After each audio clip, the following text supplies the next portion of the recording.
Thank you. Hey, glad to see everybody here. Thanks for coming, man. Appreciate it.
My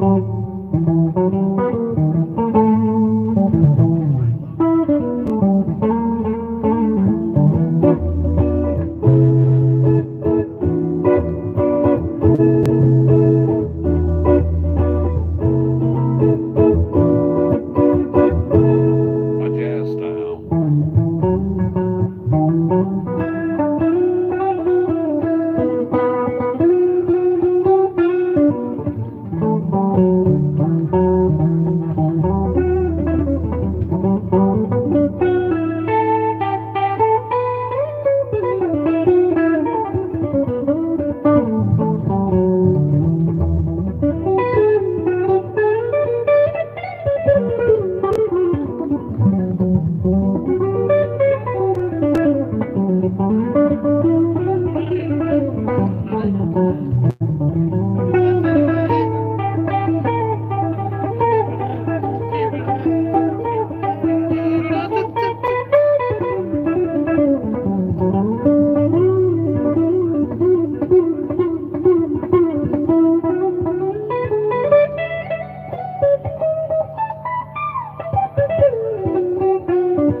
Yeah, man. Thanks. Yeah, I love playing rhythm sometimes. Instead of just playing lead all the time. I like taking a good song and just it's got some really cool rhythms to it. Some guitar players act like they think people won't think they're good if they play rhythm, and I'm like, what? Rhythm is cool too. I like rhythm too. You know what I mean? It's good stuff, man. It breaks up the monotony, man. Instead of blasting all through the show, man. Play some rhythm. Play some, get a singer involved. Get the rest of the band involved and stuff, man. That's what I think about music, man. I mean, you're supposed to.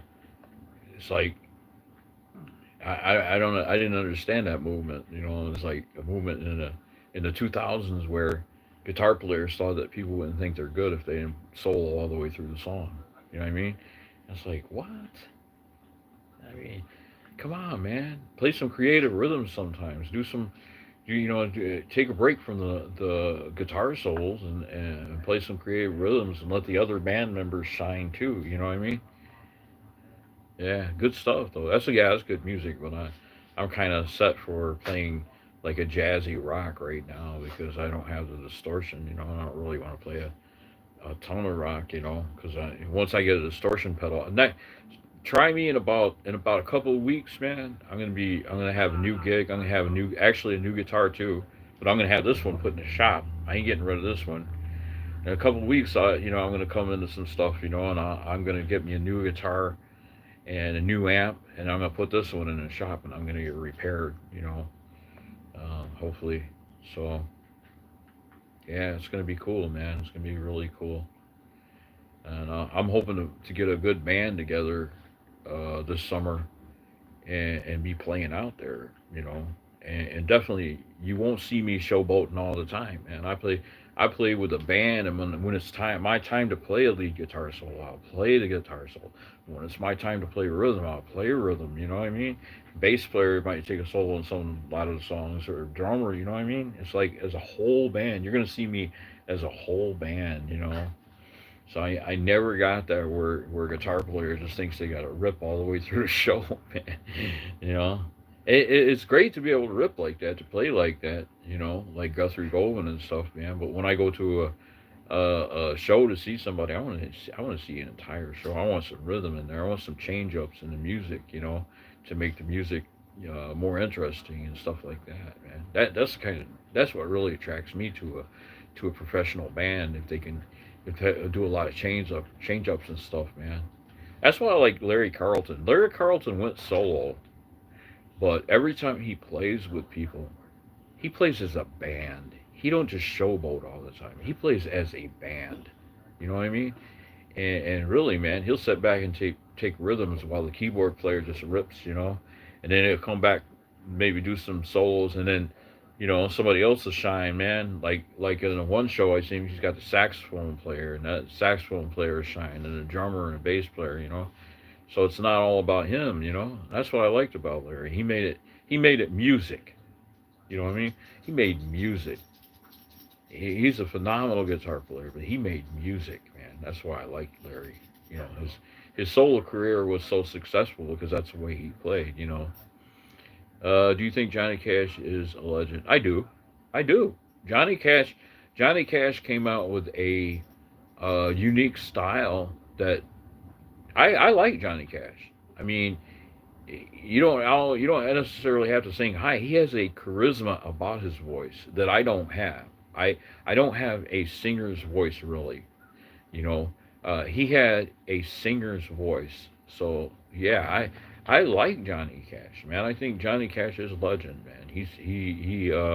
And he could do one song right after the other. You know what Johnny Cash did was kind of country rap, because a lot of his songs, it was kind of like country rap, because he'd create these creative lyrics, and he would just like roll with it, and he was great. So yeah, Johnny Cash is a legend. Yeah, he was great. I'm a fan. You know what I mean? I'm a fan of Johnny Cash's, man. I can sit and listen to Johnny Cash all day long. He sounds good, man. Yeah. What? No, yeah. All right, all right, all right.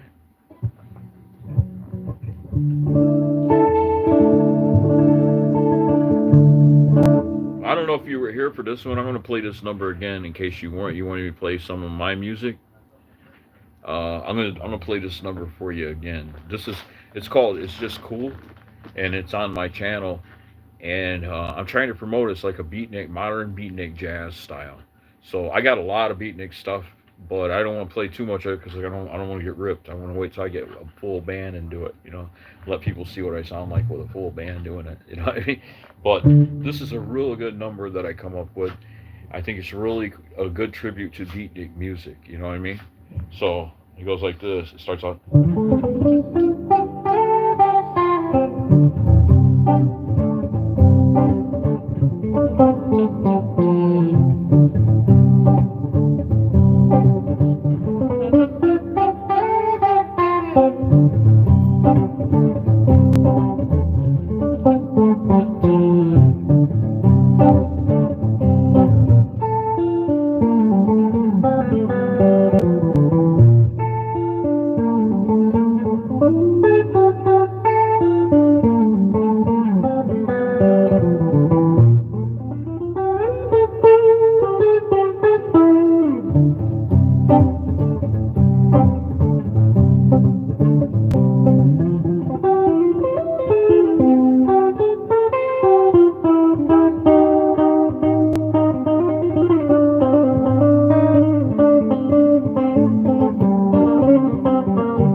that's the best part of it. I didn't play all of it, but like so that's like the best part of it. Without a band, I don't really want to do the whole rest of it. Kind of drags out because it's got a keyboard solo. I want it to have the live version. I want it to have a really good keyboard solo, and really just makes it musical. Like just the whole band gets involved. And just plays, man. I'm not a showboat guitarist. I'm a guitarist who wants to play with a band and just we're all professional. We're all good, man. People come see us and they say, "Wow, you guys are great." Like that as a band. You know, I never liked that.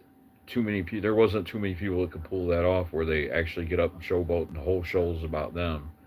Roy Clark, but he was kind of like theatrical. Roy Clark was kind of like theatrical. I went and seen Roy Clark, and he didn't just play the guitar though. When I went to see him, he played the guitar, he played the banjo, he played the mandolin, he played the fiddle. You know what I mean? Roy Clark played everything with strings, man.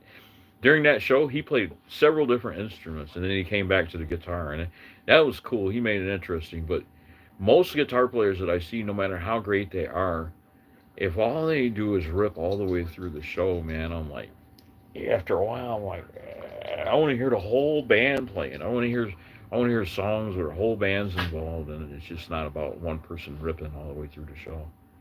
I mean, other people have different tastes, in music and stuff, but that's how I am. Oh, Wonderwall. No, I never heard that one before. I gotta check that out. Wonderwall. It sounds like a good song. Yeah, and notice I'm playing clean, man. I'm not using any distortion at all. I'm playing completely clean.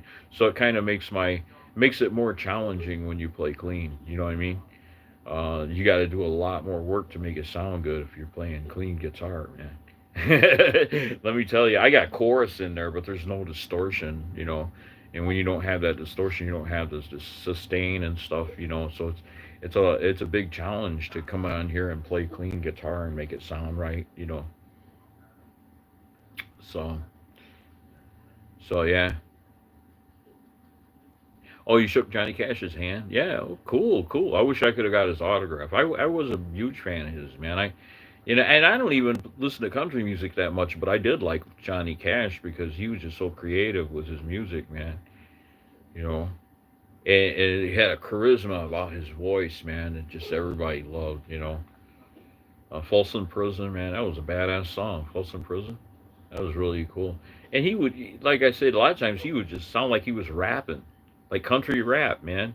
And he would just come up with these really cool lyrics, man, and just like flow with it. And I'm like, how the hell does this guy do that? And it was like nothing to him. It was so easy to him. But to us, man, I mean, he had the gift. Johnny had the gift. So he was one country guy that I really loved. Like I said, I'm not really a country fan, so that's saying a lot. If I like Johnny Cash, that's saying a lot. I will admit, I also like Hank Williams Jr., but Hank Williams Jr. is more or less, he's more of a country rock guy. He kind of mixes rock with his country, and I think that's really cool. So Hank is cool. I was a Charlie Daniels fan. Charlie Daniels was kick ass, man. Devil went down to Georgia and all that stuff, man. That was cool, man. Who couldn't like that guy, man? Charlie Daniels, man. He was so talented, man. You know, and there was a lot of good ones, man. I liked. So it was pretty cool, man. Interesting stuff. Yeah. Yeah, it's good that you play the guitar, man. As you know, as a guitar player, you'd know how difficult it is to come live and just play with no backup music, no band, and play clean. I'm just playing clean, man. That's a challenge to do that. Any guitar player will tell you, man, that's a real challenge to be able to do that, to just come on and just play without any backup, anybody backing you up, or no background music at all. And this is kind of a trend I'm trying to start. I want to see more musicians doing this. Just come and just play for a couple of hours, just play clean for a couple of hours and see what you can do. And I just think it's interesting. I never thought about that. I was on here at just what I wanted to do when originally this thing's kind of blew up, which I'm glad. But originally, I came on here as like a just to practice, so that I could play my video back and see, my mistakes and stuff like that. But then I started getting fans and stuff, and people started watching. And I'm like, oh, okay, cool. I'll just come on and entertain people, man. That's cool. I love playing the guitar, man. Jeff Beck, I would have to have distortion to play Beck's music and make it sound right. But let me tell you something about Jeff Beck. He was a legend, man. I mean, he started the fusion style. How can anybody disrespect that, man? I don't get that. I come on his channel sometime. You get goofy people that try to disrespect Mr. Beck, but Jeff was a legend, man. He started that style. I've had people say, "Oh, that's a standard guitar. Standard guitar players play like that." Well, Jeff made that standard. That's why. Jeff did it before anybody else. Jeff made that standard way back in the 1960s. He made that standard. So, I mean, come on, man. You can't be doing that, man. Jeff started out with the Yardbirds, and I like the Yardbirds. And you know who played bass in the Yardbirds? It's a really amazing. A lot of people don't know it, but you know who played bass for Jeff Beck when he was in the Yardbirds? None other than Jimmy Page. Page started out as a bass player in the Yardbirds, and then he switched to guitar later on in the Yardbirds and became their guitarist because Jeff Beck left the band. Jeff Beck left the band because he wanted to pursue a solo career, which was very successful. So I know a lot about that, and yes, I am a huge Jeff Beck fan. I mean, he was untouchable, man. I mean, and he would create sounds like nobody else, man. Didn't use a pedal, nothing. I just kind of really hate that, seeing somebody coming on and disrespecting a legend like that. Now, if it was somebody that just now was playing like that, I would say, well, yeah, that's standard. But Jeff Beck laid down the standard. He created that standard, and he was doing it when nobody else was doing it. So we can't really disrespect that man. He was a phenomenal guitar player.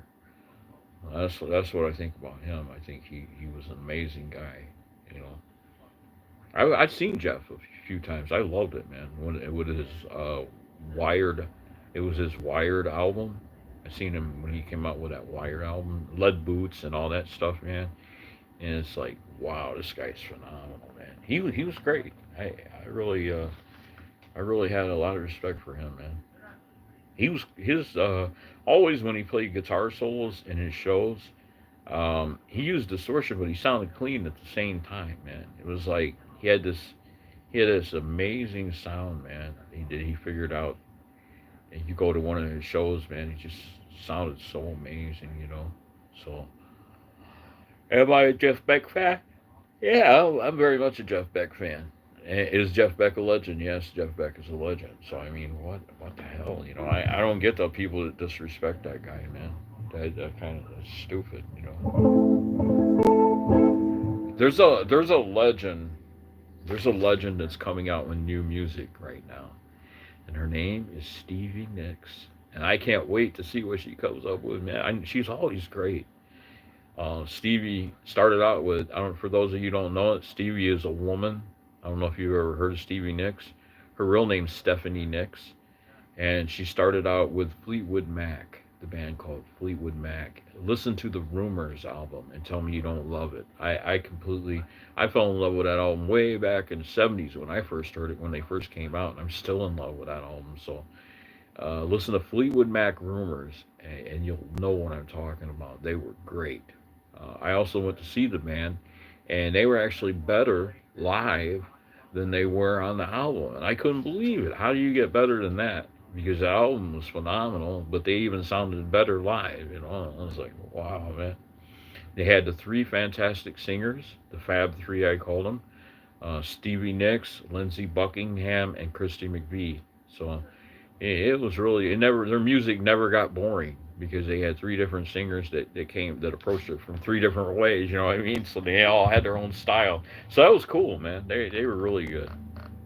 So I'm gonna do like a tribute thing to Stevie Nicks. See if you've all heard this. I don't know if you've heard this before, but it goes.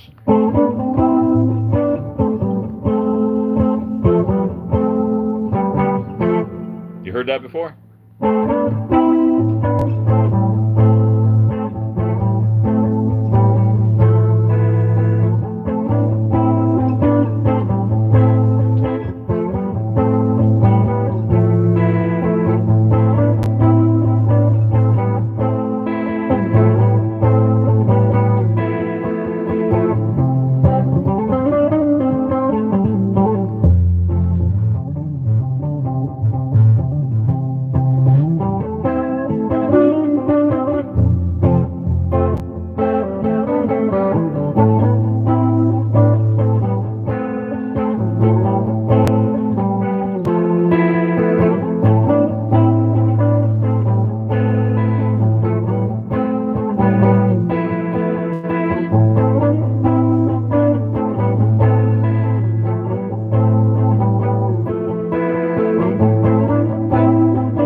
Yeah, that last one was called is called "Good Woman" by Bob Dylan, and there's a lady they call her Chan. She sings it on Cat Power. It's called "Good Woman." Really cool song, man. I like her voice in that. It's like she has a real feminine sounding voice, and it's a really good song, man. I just sat back when I heard that song. It's like I just like dreaming, it's like real dreamy, and I just like was flowing with it. I thought, wow, that sounds great. How'd she get to where she could sing like that? She's really good. So good tunes, good tunes. Uh, yeah, I listen to everything, every end of the spectrum of music, and there's a lot of them that I do like. If I don't like somebody, I just won't. I probably won't mention them or whatever. But um, if I'm pretty honest. If I don't like somebody, I'll come out and say I don't like their style or something. But I'm pretty much like. There's a lot I do like. There's from just about every style of music that you can think of. There's stuff that I like. So I grew up hippie. I grew up classic rock. So yeah, pretty much everything in classic rock I love.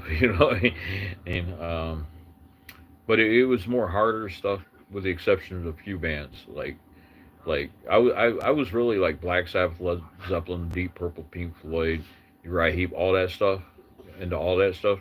But there was some exceptions to that rule. Like I liked Fleetwood Mac. I loved Heart. I loved Fleetwood Mac. I loved stuff like that too. I loved Bob Dylan's music and music like that too. So it's like pretty much every end of the spectrum. I did listen. I did like Johnny Cash because Johnny was he didn't do just like regular country style. He had his own thing going, and it was unique, you know. And I thought it was very catchy. So yeah, I did like him. Um, so pretty much there's a lot of them that I did like. Uh,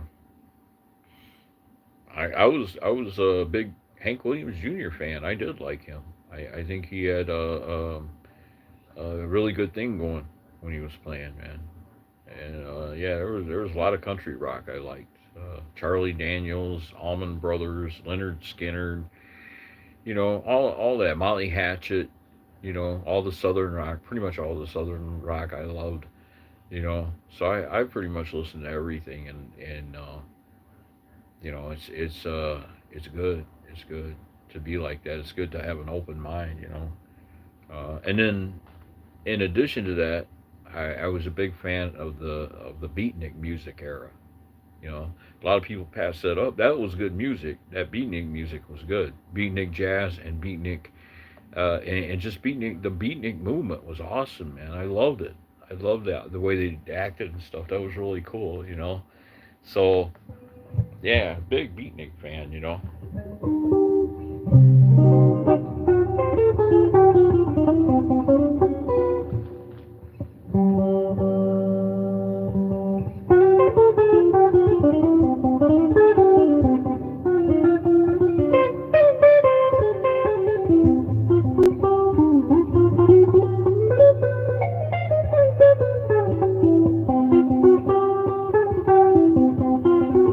So I'm always trying to explore new sounds, uh, and just like you got background to that, but then it goes into a mellow part, which is like rhythm.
like that, something like that, where the music changes, and it's like surprises you, and you got like the lead solo to that doesn't sound like anything out there that anybody's doing, and then it kind of speeds up and it goes into that, and then it comes back to like the mellow stuff, the mellow beatnik stuff, and it's like it's really cool, man. So that I'm really into that stuff, like where there's a lot of the change in style where it sounds different from what anybody else is doing.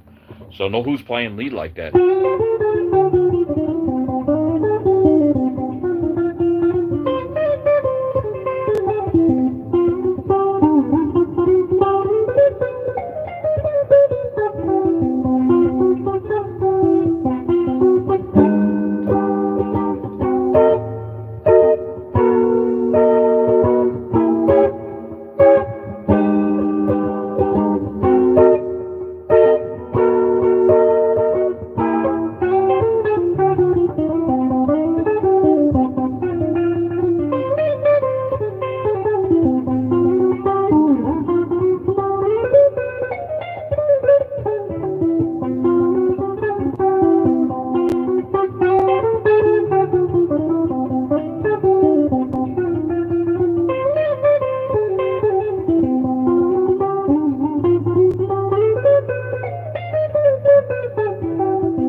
Who's making music like that? You know what I mean? Where it sounds, it's like a change. It sounds really good if you got. It sounds better when you got like backup and stuff. You know what I mean? But that's really cool, man. It's like laid back. It's got a piano section to it. It sounds really good, man. Go check out Beatnik at the Zodiac. It's called Beatnik at the Zodiac. You know what I'm talking about, man. I like stuff like that because it makes the music more interesting instead of sounding like basic blues or rock style or even your regular jazz. You want to try to get a different sound in there, and people like, wait, that's pretty cool. That sounds really good with backup music. What I just did, you got backup musicians and you got drums and all that, and it sounds really cool, man. So go check that out. Beatnik at the Zodiac, man. It's got some really good sound effects in it too. And I'm like, why didn't that music take off, man? I mean, that is really cool music. So I couldn't understand why it didn't go farther than what it did, you know. So I like everything from beatnik to 60s rock, 70s rock, 80s, a lot of the 80s stuff, the heavier bands. I didn't really like the goofy shit they were doing, but and then in the 90s we had the grunge, and grunge was kick ass, man. I liked grunge, and of course I like metal. I was a huge fan of Pantera, you know, Cemetery Gates, all that. If you go listen to Cemetery Gates, Cowboys from Hell, Walk, all those tunes, man, that's some really good music, man. I like that. It gets you up and going, man. I like that. Of course, I like Metallica too, and I'm just like a fan. I'm a fan of everybody. I've been around for a long time, and I've seen Led Zeppelin, I've seen I've seen all the bands in the '70s. I was a teenager in the 1970s, so I've seen all the bands in the '70s, most all of them. There's a couple I didn't see, but I seen most all of them. And let me tell you, man, in the '70s, when you went to a rock show, you didn't have to pay 200 or $300 to go to a rock show, man. Most of the time, it was $7.50 to get in. $7.50. I seen Black Sabbath for $7.50. Imagine paying that to see a big name band. You know what I mean? I seen Black Sabbath. Can you believe it? Black Sabbath for $7.50. I paid about the same to see Led Zeppelin, and the going price of the tickets were very low back then, because most of those bands, they didn't make their band. They made a lot of money off the concerts, but most of the bands did the concerts to promote their albums, so that you would go to the record store and buy their album. It ain't like it is now. You don't have all the you didn't have all that online shit in the 70s. So bands, mostly the reason they played live was to promote their album. And then you go see them live and you think they're great, and you buy their album. You think they suck, you don't buy their album. You know what I mean? So that's what the name of the game was all about back in the 70s. The name of the game was to put on a kick-ass rock show so that people would love you and buy your album. You know, record sales. The record sales is what made that's what made Jimmy Page and all of them so rich, man. Was the record sales? You know, not the concerts, but the record sales. You know, and so they just tour around to promote their records. You know what I mean? So that's what it was all about. That's where it was at.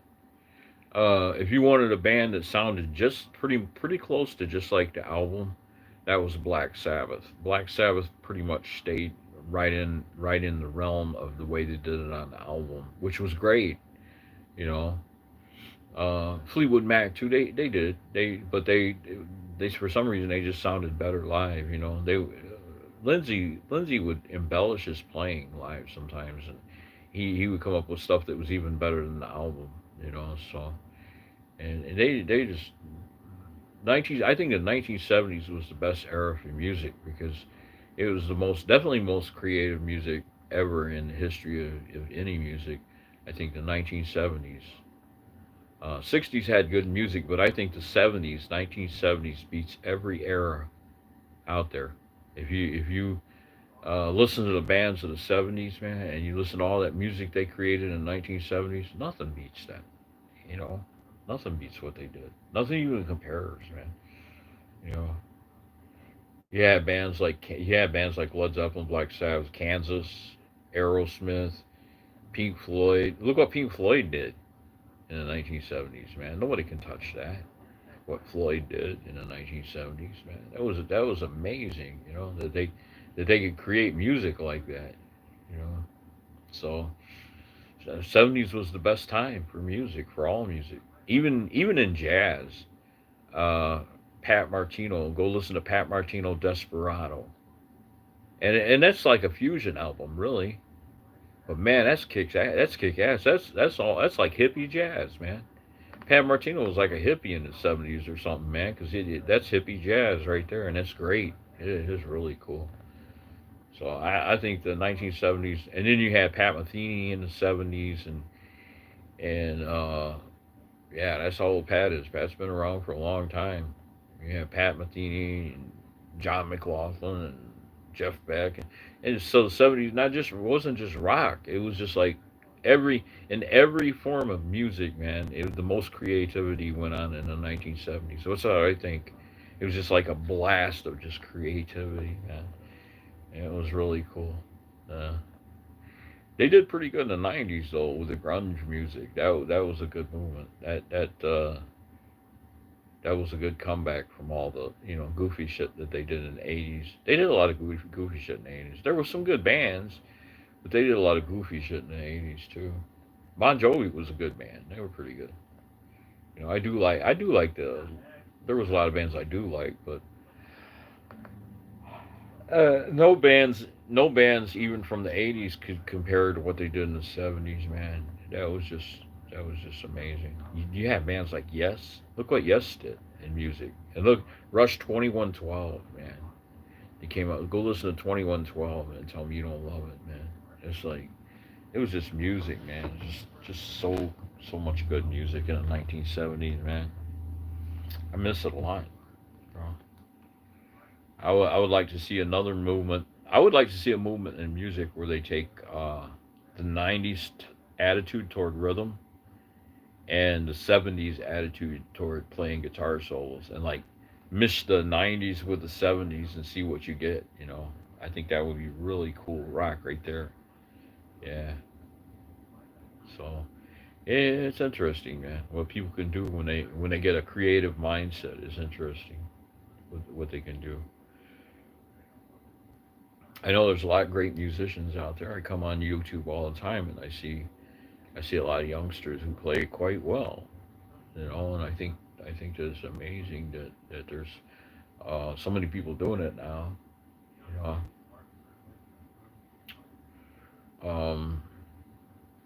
but like one of the things I've heard people say is, "I'll never be a guitarist." You can't.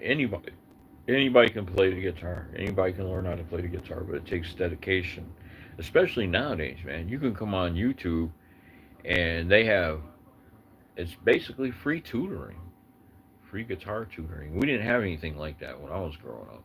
Everything, everything that every single thing that we did in the 1970s that we had to learn, we had to keep stopping the album and playing it back to learn a song. You know, so it's like you just take the record and you actually just stop it and you put it back, start it back at the beginning of the song, and just stop it. You learn it, just learn it a piece at a time, and you just have to keep doing that until you learn the song. That's how I would learn songs in the '70s, man. So that was raw, man. You know what I mean? That was tough. You didn't have no tutors, nothing, unless you wanted to take guitar lessons. If you took guitar lessons, believe it or not, they were expensive. Guitar lessons in the 1970s were expensive. So you're talking about $25 an hour, man, in the 1970s, man, to take guitar lessons. But now you got all this YouTube stuff, and it's free. Somebody wants to learn how to play the guitar, all they gotta do is pick up their phone or their computer and get on YouTube and look up whatever they need to learn, and they can learn quite quickly. So I think that's amazing, man. Technology's good, I think, you know. So that's interesting. So I see I got one guitar player. I got any other musicians in here? Uh, yeah, man. I mean, even in the '70s, that was Johnny Cash's peak. Was the 1970s, man. Even in all areas of music, the 1970s was the best music ever, man. You know, I was a young guy, man. I was just a young teenager in the '70s. But it's interesting how that music took off like that. You know how they were able to be so creative with music, like Led Zeppelin's "Stairway to Heaven," man. I mean, who writes a song like that now? Or "Hotel California," the Eagles' "Hotel California." Who writes songs like that now? I mean, you're not gonna hear stuff like that now. Name me a famous song now that even compares to "Hotel California" or "Stairway to Heaven." Legendary songs like that. I bet you can't. There's no songs that have gotten that big from nowadays, and that's sad. I'd love to see a band be able to write a song that would be as big a hit as "Stairway to Heaven," and I'm talking about a really good song, not no goofy shit. I'm talking about a good song with great musicians. They get together and they come up with some awesome music and make a big hit like "Stairway to Heaven" or "Hotel California." Or I mean, or Magic Man, like Heart's thing was Magic Man. I think was their first big hit. I would love to see that, but yeah, I don't think you're gonna see that, man. I just don't think we'll see it. I don't know if we'll ever see something like that happen again. Every band had their major hit. Queen had Bohemian Rhapsody. Led Zeppelin had "Stairway to Heaven." The Eagles had "Hotel California." You know, these band Deep Purple had "Smoke on the Water." You just ain't gonna see that too much. Black Sabbath had "Paranoid." Black Sabbath's biggest hit. Black Sabbath's hit that made them really famous was "Paranoid." A lot of people don't know that, but that's what really made them famous. That "Paranoid" song, people loved it. And Iron Man. Who remembers Iron Man? That was a good tune from Black Sabbath. So those two songs right there made Sabbath famous. You know, but you don't see songwriting like that anymore. You see.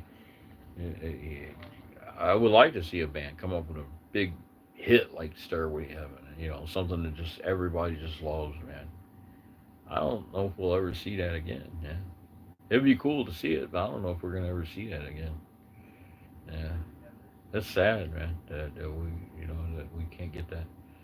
They almost did. They did it in the '90s, pretty much. STP had a lot of hits, and then Nirvana, and Creed had a big hit, had a couple big hits too. So there was some stuff in the '90s that came close to doing. They came very close to doing what they did in the '70s and in the '90s. So it was pretty cool, pretty good music too. But I want to hear a band that has. I'm talking about real musicians that they come up with a great rhythm, great singer, catchy song, and an amazing guitar solo and whatever, and it just makes a big hit like Led Zeppelin's Stairway to Heaven or the Eagles' Hotel California. I don't think we'll see that, man. I really don't. But that would be cool if we did. You know, I like coming on here and playing the guitar. I've been doing this now for about a month. It's only been about a month, really, that I actually put a lot of time into coming on here playing, and it makes me feel good when I come on there and play. That's why I do it so much, man. I just feel so good when I see people, that are watching me and stuff. Um, yeah, I think it's amazing. What was Aerosmith's big hit? Who knows? Aerosmith had a big hit too that made them really. They played it on the radio all the time. But that's not my favorite album by Aerosmith. My favorite album is Get Your Wings. There was actually two big hits for Aerosmith. Two really big hits. I'm talking about the really, really big hits. So what was Aerosmith's two biggest hits? Train Kept a Rolling and Dream On. I'm talking about in the '70s. I'm not talking about later. They come up with some hits later, but in the 1970s, the two big hits that Aerosmith came up with was Train Kept a Rolling and Dream On, and those really took off. Aerosmith was a fantastic band, man. I've seen them so many times. They were good. Yeah. Underrated, man. It was very good that I seen in the 1970s was Blue Oyster Cult. That was really a good band, the Blue Oyster Cult, man. They had their stuff together really good. You know, I seen them. I seen Boston. I seen Kansas. Kansas. What was Kansas big? Kansas had a big hit. What was their big hit? Carry On My Wayward Son. Kansas came out with Carry On My Wayward Son, and they just like played it on the radio all the time. And then Rick Derringer had a big hit in the '70s. Rock and Roll Hoochie Coo. Rock and roll hoochie coo, Lord and my light my fuse. That was good stuff, man. I miss those days a lot. Now I would like to see like a reprise where a band just gets together and just like takes the '70s music and combines it with the '90s music and comes up with like a new rock style. You know, when's that gonna happen, man? I've been waiting for that. Any thoughts on that? Nobody's talking tonight. uh, I was playing, man. I'm getting kind of like trying to think. I'm always trying to play new stuff, but what works playing clean? You know what I mean? There's only certain stuff that you can play that's clean that really works, man. Really works like you want it to work. You know what I mean? So if you don't have a backup, man, if I had like a jazz bass player and drummer, man, I'd start playing jazz standards. I could play jazz standards all night long, you know. But you're not really gonna get it unless you got background music with it, you know. Like Wes Montgomery, man, when he's playing, he had a really great backup band behind him, you know. I used to know a lot of tunes by Wes, man, but you got to keep up with that stuff. He's a very hard act to follow too. Wes is a phenomenal guitar player. Wes Montgomery, he was a phenomenally good guitar player. Really great jazz player. Grant Green, you got Wes Montgomery, Grant Green. I think personally, Hope nobody kills me for this, but I think Grant Green was as good as Wes Montgomery. I think they were about a tie. Because I'm a big Grant Green fan. I think he was very good guitar player. Very good. Yeah. It's a shame he died at 43, man, before he really, his career was really starting to pick up. And the guy died, man. 40, he was only 43 when he died, man. Grant Green. Yeah. Wish I could have seen him. That would have been great. Seen George Benson. George Benson was phenomenal. I am a Benson fan. I have a different style than he does, but I'm a huge fan of his. One of the things I never got is like a guitar player who says you have to sound like a certain style or you're not good. I never got that. I mean, Pat Martino, for example, was a huge fan of George Benson, and George Benson was a huge fan of Pat Martino's. But their music, their styles, and their music sounds nothing alike. That's completely different styles right there. So different. So different, you know. And different is good, man, because different brings variety, man. You listen to one thing, one style of music, and you kind of after a while you get tired of anything, so you go on to another style, and it's like brand new to you. And then after a while, you come back to the other stuff that you were listening to, and it sounds brand new again. You know what I mean? And just switch around, listen to that. That's how I do it, man. I listen to so much variety. You know, I'll get in the mood. I get in the mood to listen to Led Zeppelin. I'll be listening to Led Zeppelin for a long time. Then I'll kind of get tired, burned out on it, and I'll go back to listen. I'll be listening to something else. I listen to a lot of jazz, but sometimes I get burned out on jazz. I don't want to hear no jazz, you know.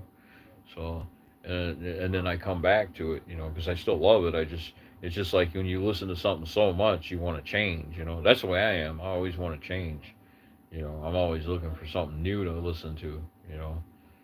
Uh, Heart was a very good band. They're easy to listen to. I get in a mood where I just listen to nothing but Heart, and then I get in a mood where I'll listen to other. I liked Evanescence.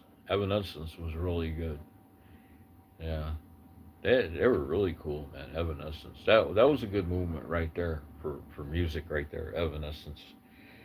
That woman in Evanescence, man, she had an amazing voice, man.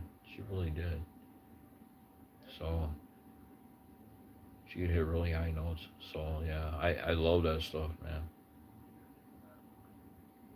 I like the Grateful Dead. The Grateful Dead was a good band. I seen I seen Jerry Garcia a lot of times, man. He had his own unique way of playing, and it was him, you know, his signature Jerry Garcia. You know, nobody else sounded like that. So he played clean. Jerry played clean, man. That's what I liked about him. Is he was that's one of the things I did like about him because I get tired of hearing. I mean, I love rocking with distortion in it, but sometimes you know what I'm saying. You kind of get it becomes you get tired of it and you want to hear some guitar music that's clean. You know, that's the way I am. So I go back and forth. You know, I get in the mood and I want to hear something that's music with distorted guitar, and then I want to hear music with clean guitar and like kind of you know jump around, man. Instead of just listening to the same thing all the time, man. If you listen to the same thing all the time, eventually you're gonna start developing a headache from it. Yeah, that's the way I am, man. So I just listen to variety, and you know I go by the mood that I'm in. Sometimes I'm in the mood to hear funk. Sometimes I'm in the mood to hear rock. Sometimes I want to hear some rap, man. Rap ain't bad. I don't have no problem with it as long as it's done right. You know, it's cool. I heard some rap the other yesterday. It was really catchy. This guy was driving by. It was by the gas station. I was at the gas station, and I'm like digging it, man. And he looked at me, smiled, gave me a peace sign, black guy, you know. And I was like, that was really cool, man. It was good stuff, man. You know. So I like it as long as it's done right, man. It's got a catchy. If it's got like a catchy beat, a catchy, you know, the background music's really catchy and it's not just talking; it's like really catchy background music too, along with the ability to rap and sound cool. I like it, you know, but it has to be done right, you know. So it's like anything else, man. I like good music if it's done right. I like it, you know. I thought that was really cool. It was like a funky rap. The music was really funky, and the guy was able to roll with the music, and it was really cool. I was digging it. Yeah. So yeah, man, it's always good to meet other musicians too, man. You know, I would like to pick up a saxophone player in the band I want to get, man, if I could. I don't know if I'll be able to get that. I definitely got a lady who wants to do it. She sings and she plays keyboards, and she's really quite good. She said she would do it. So I got one so far. Now I got to find a drummer, at least a drummer and a bass player. I got a keyboard player who sings, and now I need to find a drummer and a bass player. And it'll just be maybe it'll just be us four. But if I can pick up a saxophone player, I want to do that because I love saxophone, man. It's like I was playing that song by Sade, "Smooth Operator." You can't really get that with the guitar. Can't really. You can't really. I was trying to figure out how to make my guitar sound kind of like that saxophone, but you really can't do it.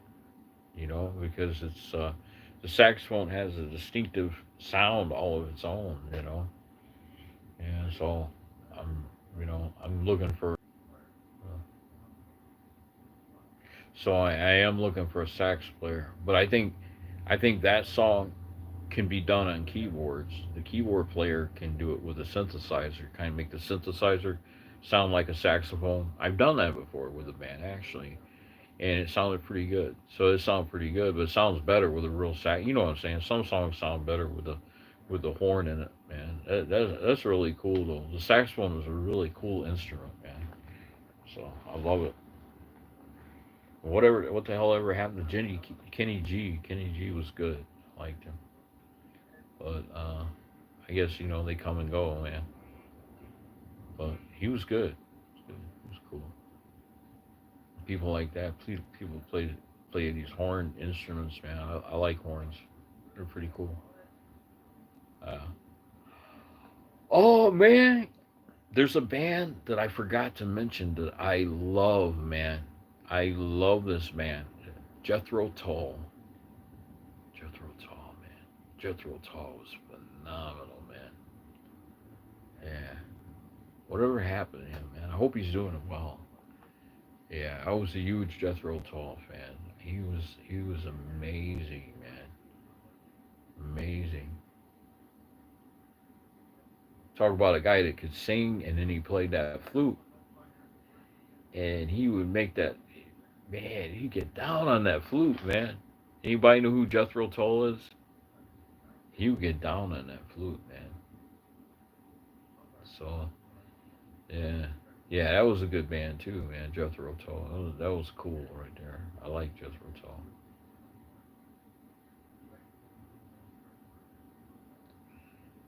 So I was into a lot of that stuff. I like the Beatles, but their later stuff, their White album was really good. Beatles and White album and Yellow Submarine album that was really good too. So I did like that stuff that they did.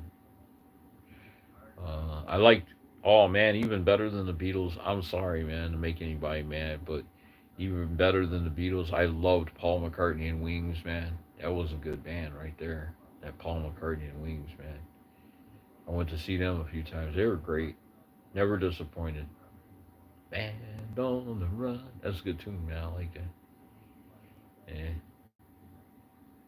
I hope he's doing well. He had a wonderful wife, man. He lost her. That was really sad. Linda, man, she was a wonderful woman. It's just things can happen to us, man. And it's like this world, I was talking to a lady today who told me she just lost her brother about a week ago, man. That almost made me cry, man, because, when I lost my mom, man, I was like, I was out of it when I lost my mother. And some people don't understand until they actually lose somebody that they're close to. And then you know how bad it hurts, man. It hurts like hell to lose somebody that you're really close to. You can't talk to them no more, man.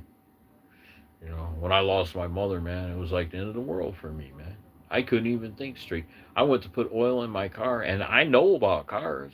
I went to put oil in my car and I put it in where the antifreeze is, but I was out of it. I had a complete nervous breakdown when mom died. And I was doing goofy shit. I almost blew my car engine up from doing that shit, you know. So it was I was doing some crazy shit, man. And nervous breakdown is really tough to deal with. People don't no, a lot of people don't understand it until it happens to them.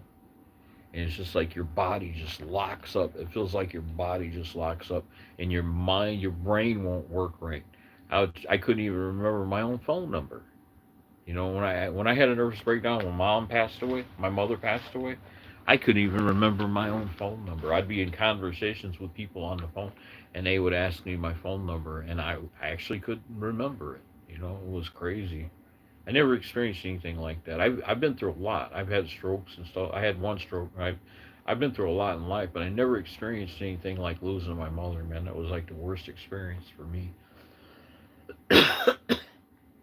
because my mom, my mom and I got really close. We were best friends, and then all of a sudden she wasn't there anymore, and it was just like I got hit. I just like I ran straight into a brick wall, and it made me dizzy. I couldn't think straight. I couldn't remember anything, and I just acted crazy. I guess um, there's a lady. I guess I read her the wrong way. She's an employee. I'm not gonna say where, but uh, she was kept looking at me like she hated my guts, man. And I got mad, you know, and I reported her. But then she was very rude acting, I thought, to me. But she was very frustrated because she lost her brother. And when she told me that, I almost started crying, man. I didn't know she lost her brother, man. So I guess her and her brother was close. That's very, very devastating when somebody loses a loved one like that, you know. I understand some people don't have feelings like that, but I do. I'm not like an animal that's programmed. I'm not like something that's programmed. That's what I understand about some people. They act like they're programmed, and that's the way they're gonna be, and that's it. And they're very stoic. You know, they're very stoic. I know people that's lost their mother or father, and they say, "Well, I just moved on," you know, and it's like nothing to them. You know, it's absolutely like nothing to him. But I'm not that kind of guy, man. When I lost mom, I went crazy. I really did, man. I just completely was not in myself for a long time. So that was a very devastating thing when I lost my mother. So yeah, I don't know how some people can be that way. Some people can they can lose a parent or lose a sibling or even lose a spouse and then just go on like nothing happened without even it's like it doesn't even bother them. I'm not that guy. I To me it's like it was devastating. I mean, I'm like a very feelings. I have feelings. You know what I mean? I like feelings for other things. And it's just like it just hurt me so bad when I lost my mother. So I feel for anybody who loses a loved one, whether it's a sibling or your parent or your spouse or who or whatever, man. It's not an easy thing to go through if you have feelings, man. I guess some people are psychotic. They don't really look at life like I do, you know.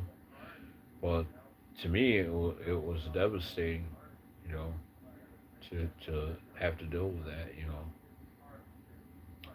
Yeah. I've seen people wanting other people to die so they can get their money.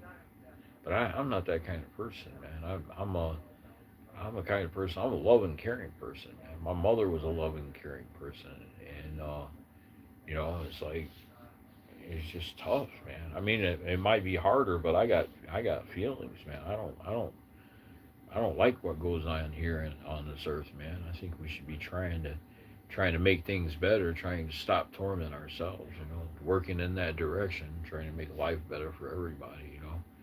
I'm a very caring person, so that's the thing that I guess that's why it hurt me so bad when I didn't have mom around no more. It was hard to deal with, you know. I had a complete crash, man. Uh, it took me a long time to get through it. It really did. And I was smoking weed a lot, and I was trying to deal with it by smoking weed because I thought it would take the pressure out of my mind. But then when I got high, I acted goofy, and I ain't doing that now. I mean, I don't even, I haven't smoked weed in a couple of years, you know. But when mom first passed away, I was trying to deal with the pressure, so I turned to marijuana, and I was trying to use marijuana to get the pressure off of me, but it made it worse, man. Really, you know. So it's I'm human, you know. Some people aren't human. It seems like some people aren't human, man. They can lose a mother or a father or a loved one, and they just act like it ain't nothing. It ain't nothing. And I don't. I'm not that guy. You know, I'm not that person, man. It just about kills me when I lose something that I love. Even a dog, man. I've had dogs that I lost, and it just broke my heart so bad. It was devastating. But it wasn't as bad as losing my mother, but it was still horrible. You know, it's almost as bad as like if I lost one of my children, because I really love dogs, man, a lot. You know, so when I lost my mother, man, that was I think that felt worse, maybe more so than if I would have lost one of my own kids, because we were so close. Mom and I were so close. Everywhere I went, she went. And, you know, we were always going out to eat and things like that. It was devastating, man. Yeah. My mother was only 5 feet tall, man. Barely 5 feet tall. She wasn't even 5 feet tall. Later on, she shrunk because age shrinks you. You know, she was 4'11". She was a very short woman, very short, petite woman. You know, but anyway, it's tough, man, when you lose somebody you love like that.